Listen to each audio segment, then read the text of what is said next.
కుర్చీ మడత పెడతానంట ఈ మధ్యన. ఇప్పుడు చూసారా మీరు? డయాస్ మీదకి వచ్చి కుర్చీ తీసుకొచ్చి ఇట్లా మడత పెడుతున్నాడు. కుర్చీలు మడత పెట్టడంలో లోకేష్ బాబు అంత గొప్పవాడు ఎవడు లేడు. రాసుకోండి అయ్యా. గిన్నీస్ బుక్ రికార్డు కుర్చీలు మడత పెట్టడంలో ఒక కుర్చీ ఏంటది? శాసన మండలి కుర్చీ మడత పెట్టేశాడు. మంత్రి 5 శాఖల మంత్రి, 5ఏనా 6 మరి ఎన్నో మంత్రి కుర్చీ మడత పెట్టేశాడు. మంగళగిరిలో కూర్చోవాయా అంటే నుంచున్నాడు, కూర్చున్నాడు. మంగళగిరి కుర్చీ మడత.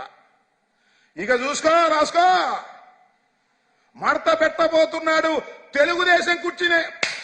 మడత పెట్టకపోతే అడగండి, ఎన్నికలైందో తెలుగుదేశం కుర్చీనే మడత పెట్టేస్తాడు.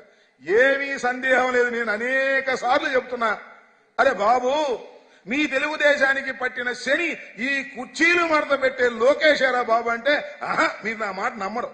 ఈ ఎలక్షన్ అయిపోయిన తర్వాత తెలుగుదేశం కుర్చీ కూడా టపాలను మడత పెట్టిన తర్వాత అరే రాంబాబు గారు చెప్పింది వినలేకపోయామండి, మా లోకేష్ వచ్చాడు, శని పట్టింది, పార్టీని మూసేశారు అనేటువంటి కార్యక్రమాలకు తీసుకొచ్చేటువంటి కార్యక్రమం చేస్తారని కూడా ఈ సందర్భంగా నేను మనవి చేస్తున్నా.